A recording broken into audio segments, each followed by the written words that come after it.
আমি এখানে ইমনকে একটা প্রশ্ন করতে চাই সবার পক্ষ থেকে। স্যার, গত 6 বছরে তোর সাথে তো আমাদের সম্পর্ক 19 সাল থেকে।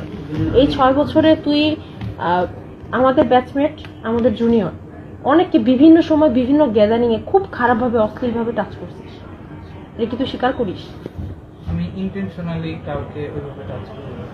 এই এলিগেশনটা তুই ছাড়া বাকি 25টা ছেলের নামে কখনোই ওঠে না। এবং অ্যাক্সিডেন্টাল টাচ আর ব্যাড টাচ আমরা কিন্তু বুঝি। অ্যাক্সিডেন্টটা শুধুমাত্র তোর সাথেই হয়েছে এবং প্রত্যেকটা মেয়ের সাথে হয়েছে। এটা কখনোই কোইন্সিডেন্স হতে পারে? তোর কি মনে হয়?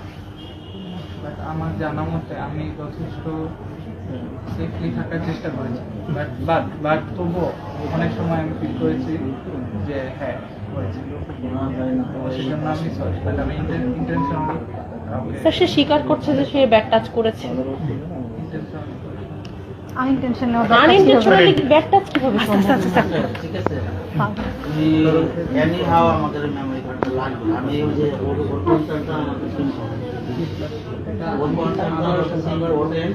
তোমার ও কখনো